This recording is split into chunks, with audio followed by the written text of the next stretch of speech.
Welcome to another interview in our FM Expert series. It's great to have Mark Whittaker with us today to share his expertise. Mark is a facilities management solutions consultant. Mark, that's a long job title. Short if you like. At Thompson FM. And Mark is going to share with us today some of his top tips on the pitfalls to avoid when FMs are procuring services. I think that's right, Mark, is it? So yeah, I'm going to hand over to you, please. Okay, thanks, Beth. Yeah, I suppose from my perspective, I've kind of the insight that I can bring to it, I suppose, is the fact that for 10 years I was been very much involved in the contracting side of things, in bidding for work and seeing some of these pitfalls. And then on the other side of things, over the last kind of 20 months or so, I've been working in a consultancy role, which I absolutely love, and I can get involved both FM co's and end user clients, and they ask for advice in terms of what the best things to do are. And invariably, it's the key really that for any kind of facilities manager that's involved in that process, that they have a really kind of key involvement in the whole process and don't just leave it to procurement and others, because ultimately they're going to be the ones that are going to be kind of running with this particular contract. So it's really important that they're involved in quite a significant way, really. So I'm just going to run through 5 quick tips in terms of what I've come across over the years, if that's okay. So I suppose before you do anything, the really important thing is really to understand and set clear objectives as to why you're going out and tendering the services in the first place. Is it because you've got cost consideration? Is it because you need to improve the quality? Is it because you want to improve the performance and management of your assets, for example? There can be a whole range of different reasons why you may choose that you want to procure your FM services. And I think the important thing right from the outset is that you've got a clear definition of what those are going to be, and then how you procure the services to make sure that you select a service provider that can meet those objectives, really. So that's the first one. Okay, thank you. Second one I would say is set realistic objectives. Too many times people kind of rush the whole process and start it before they really should do, and start it without all the necessary information, really. So I'd set realistic targets in terms of how long it will take to actually get the tenders in, have discussions with potential contractors, and then fundamentally then to be able to get internal governance to be able to award the contract, and then set the mobilisation and the operation of the contract as well. And do you have a sort of timeline in mind as to what you'd ideally allow realistically from sort of start? It really depends on the relationship with incoming contractors, but also the involvement, for example, of whether there's employees that are eligible for GP transfer. Hi, Rocky. So I'll just get my dog. Rocky, this way.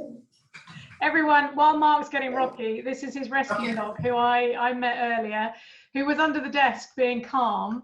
But you know when you're going live that there's going to be an involvement with an animal somewhere. So Mark is now back. I hope he's okay. He's absolutely fine. He's currently the Thompson FM security guard. Perfect. Well, he's doing a good job. He's doing a good job. Absolutely. So what do you think is the ideal sort of time scale in an ideal world?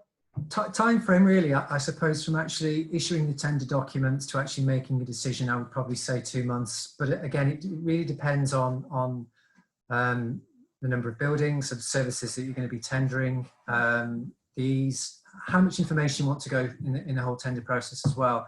Key part of the setting of realistic timescales is allowing yourself sufficient time to do a proper evaluation, and potentially to have to give feedback to those, because more and more kind of FM co's do want to know why they haven't been successful. Which I think is fair. Absolutely. They've gone to the time to do it and put the work in. I think it's fair that we feed back and say why, you know?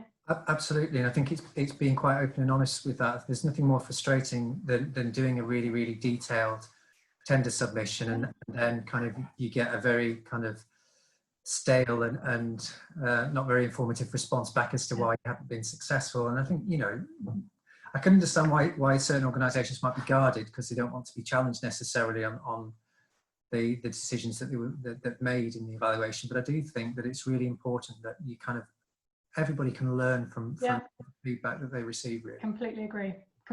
Okay, number 3.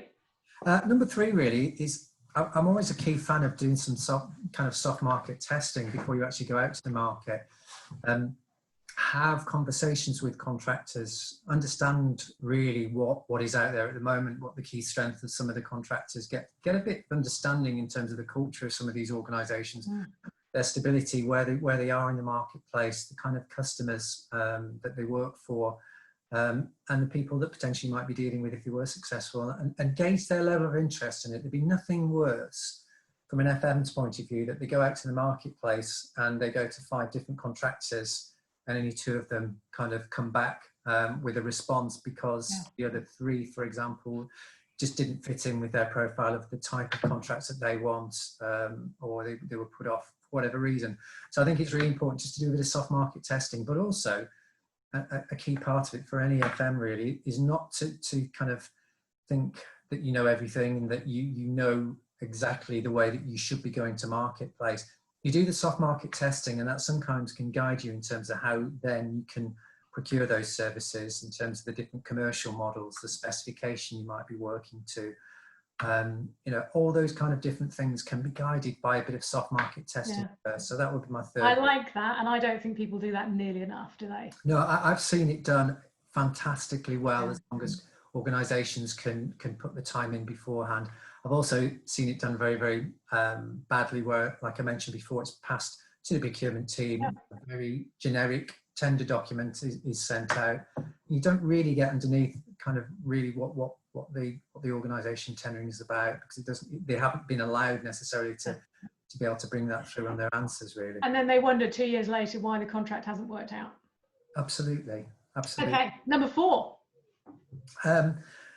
I think it goes on to setting realistic timescales, but I would say that don't rush to actually issue the tender documentation until you've got everything that you know you need. If you go out to the marketplace, and this is a common trend with incomplete information, and then you enter the tender process, and then suddenly the tenderers and companies are asking for additional information, whether it be asset information, whether it be cheap information, whether it be history of faults, repairs, reactive maintenance, the planned maintenance schedules, and then suddenly the organisations are having to scrabble around to try and find this information. So as long as you don't rush the market, but you actually get all that information as much as you can beforehand, it's going to help the tender process run smoothly. Yeah. A big part of that from a hard FM point of view is very much in terms of the asset side of things. Get accurate asset information before you go to the marketplace, because otherwise these companies that are going to be tendering are going to put a lot of risk in, and it's unnecessary really. And in my experience, there are so many organisations who only realise when they go out to tender for hard services they haven't even got an asset register or a listing of the asset. So that's then stepping back. Okay, absolutely. Perfect. And these are brilliant. What's your 5th? The last one really, I suppose, is kind of what I would say, know what you're buying. So when you get the tender responses back, really start delving deep into what has been costed for, and the fact that make sure that, you know, that shortcuts haven't been made. A key one I see so often is the fact that sometimes the mobilisation costs will be really, really cut to the bone. If there's a requirement as part of the contract to do the asset verification and to get that information right from the outset, that's going to help run the contract, how much money have they put in for that? How much money also have they put in and resource have they put in for contract management? Yep. A number of times I've seen it where clients said, we've gone with the cheapest one, but we didn't really realise that we're only going to see the contract manager once every month, and that's only for half a day. You know, get a clear understanding as to what you're going to be getting for your money, and make comparisons on that basis, because sometimes it isn't like for like. And during that post kind of submission phase is when you should be asking the questions to make sure that everybody is there is parity there in what's been tendered, and that there's nothing that potentially could kind of come to bite post-award and contract. And I completely agree with you about mobilisation, because that for me has been the failure of so many really, really well-written specifications, but it's mobilised badly from both sides and it just starts off on the wrong foot. So yeah, listen, brilliant. 5 fantastic steps. Any last things you want to say, or are you going to leave us with those five points? Because that was absolutely fantastic. Thank you. I think the important thing is to make sure that there isn't a disconnect between the business development and the operational team. That's the final thing I'll say, because it needs to be not just promising the dream, but delivering it. And there has to be a common thread throughout there. And that's a key part of it as well. Yeah. Listen, Mark, I love that. You are welcome back anytime. So if there's some more tips bubbling, you need to give me a shout and we'll do another one. But for now, thank you to you Thank you very much. and to Rocky. We appreciate it. Yes, you're very welcome. Thanks, Mark. Bye.